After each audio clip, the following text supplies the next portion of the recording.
Good night, good night.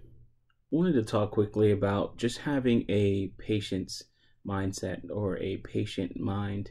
Being able to look at a situation, plan something out, also have view of your bigger picture and it being clear, something that is well defined, or at least you have certain goals. So previously, I've talked about when to sell, when to take profits, and a part of that is, being patient, being ready at any point in time, either with money on the sideline that you have not spent, or being ready to, or knowing when to sell, I should say. For instance, if you have a patient mindset or you're more on the patient side of things and you're willing to let things play out, then a lot of great rewards can come of that. When you're looking into planning for your retirement, whether it's a MGTOW retirement or a retirement where you have to think about your children, something like that is going to take time. Your kids aren't going to grow up anytime soon.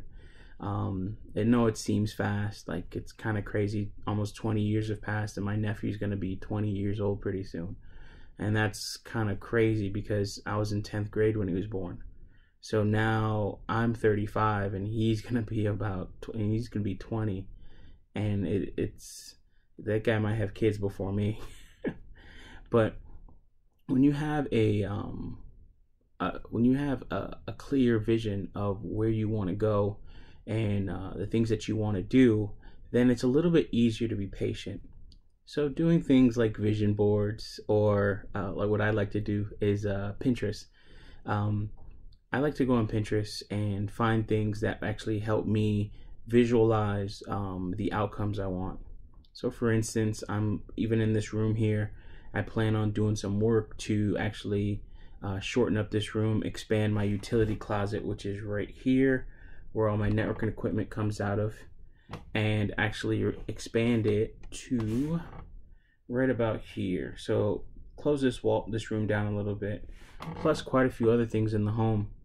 Also having other things done on the property, like getting a gun range so I can shoot that sucker off, plus my other firearms.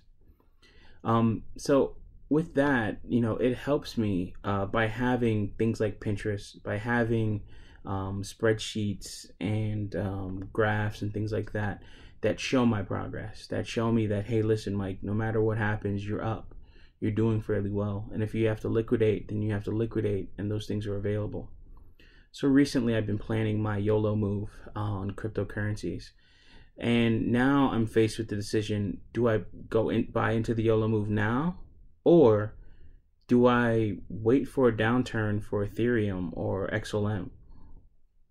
This is kind of hard. And you could play it two ways if you want to do something in terms of investing. Now, in terms of how I want to play it and how I look at it, and how I even, talk to my nephew and other people about this stuff, is you can actually go all in right now, go all in later, which are the same things because it's still under the go all in stuff. Or you can probably do half and half. Maybe actually dollar cost averaging.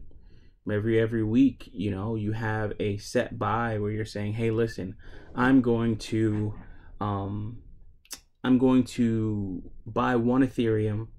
I'm going to buy one Ethereum over the course of the next 4 weeks, 4 days, 4 hours. That's kind of crazy, but 4 days, 4 weeks or so.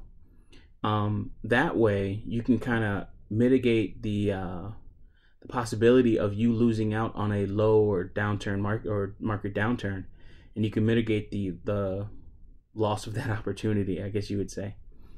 Something like that is what they call usually dollar cost averaging. This is what I do with my Roth IRA.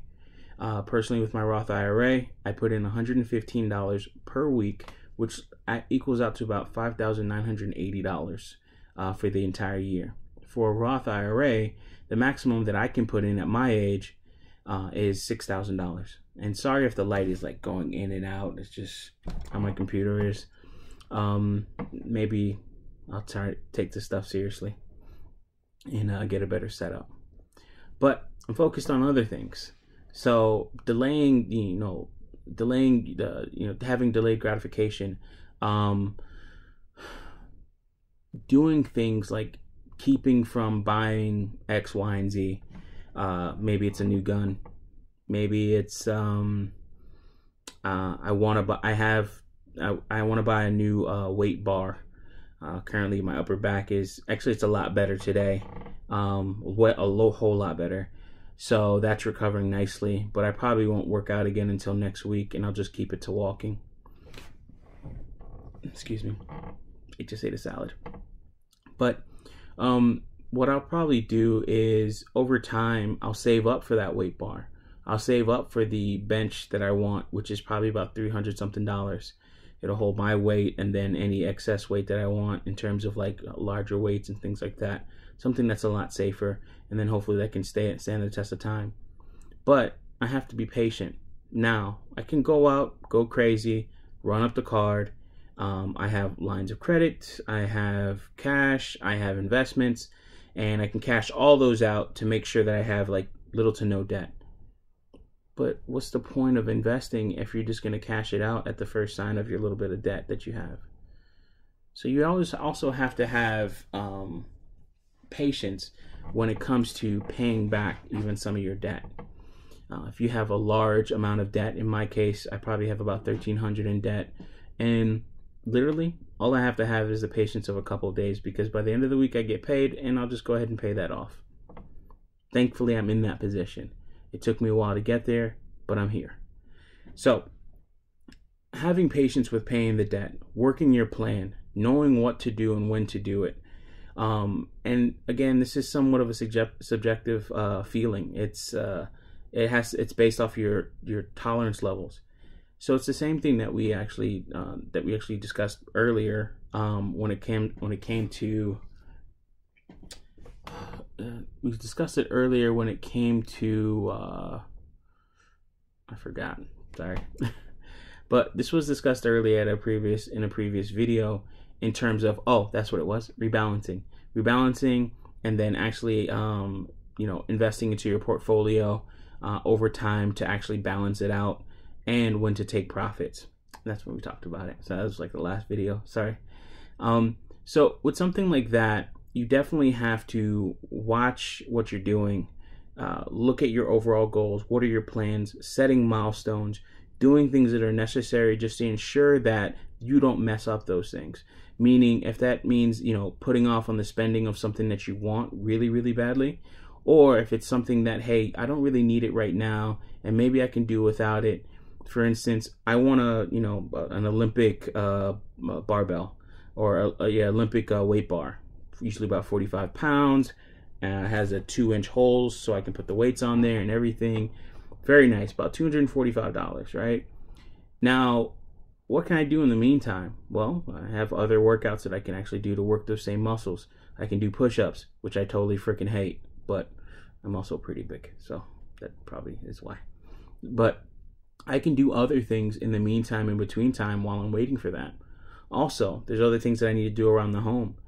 There will be a video coming out pretty soon, probably tomorrow after it's all done. But I have somebody that's actually cleaning out the pump house, and hopefully I can get that roof repaired after that video. So I'm just going to show a before and after of how many bushes were around it, and then come in later once I get that roof repaired. And that's another thing, prioritizing some of your spending. Well, I want to put more money towards investing.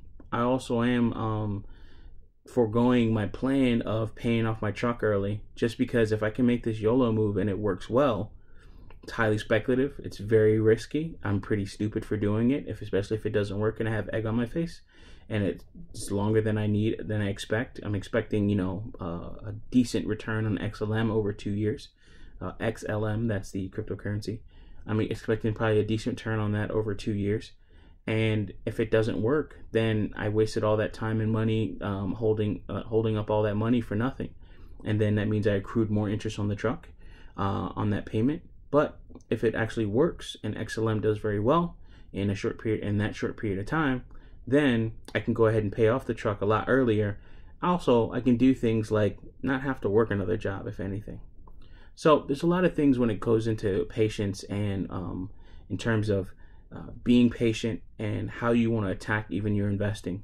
Also, a very important thing, as I mentioned a moment ago, is to prioritize.